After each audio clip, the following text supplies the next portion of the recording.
आलेलं आहे पूर्णांक संख्येची बेरीज वजाबाकी गुणाकार. तर आपली पूर्णांक संख्या कशाला म्हणतात हे पण माहिती पाहिजे. तर पूर्णांक संख्या दाखवतात आय ने. आय म्हणजे इंटिजर. पूर्णांक संख्यामध्ये ऋण संख्या सर्व येतात, धन संख्या सर्व येतात आणि शून्य. हे डॉट डॉटचा अर्थ ऋण इकडे वाढत जाणार, ऋण 4 ऋण 5 ऋण 6 हे संपणार नाही कधीच. आणि 3च्या पुढे डॉट डॉटचा अर्थ काय, धन 4 धन 5 चालू. हे झालं पूर्णांक संख्या. आता आपण पाहणार आहे दोन्ही संख्या धन असताना. तर आपण गुणाकाराचे नियम बघितले. गुणाकारामध्ये बघा दोन्ही जर धन असतील, आता धन आणि धन 4 यांचा काय आहे गुणाकार. तर 4 दुणे 8 किंवा बेचूक 8 येणारे उत्तर हे काय असतं धन असतं. जो गुणाकाराचा नियम आहे तोच भागाकाराचा आहे. तर आपल्याला इथे 4 ला दोन्ही भाग द्यायचा. तुम्ही बाजूने देऊ शकता. 4 ला दोन्ही भाग द्यायचा. इथे 4 आहे धन 4 आहे, बेचूक 2 आहे ते धन 2. तर 2 4 आणि आला बाकी शून्य. आपला भागाकार 2 आलेला आहे. हे जे उत्तर आहे 2.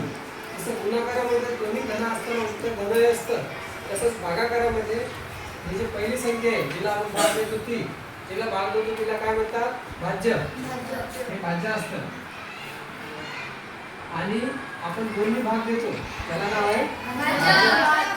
त्याला इंग्रजीमध्ये म्हणतात डिवायझर, याला म्हणतात डिव्हिडंड. तर मग आलेले जे उत्तर आहे ते 2 आहे. आलेल्या उत्तराला आपण धन 2 लिहिणार. त्याच्यानंतर दोन्ही संख्या ऋण असताना जो गुणाकाराचा नियम आहे, दोन्ही ऋण असताना आपले जे उत्तर आहे ते असणार आहे धन.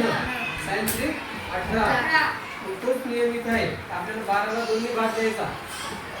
आपले ऋण 12 येतं आणि ऋण 2 येतं. तर ऋण चिन्ह नाही दिलं तरी चालतं तुम्ही इथे भाग देताना.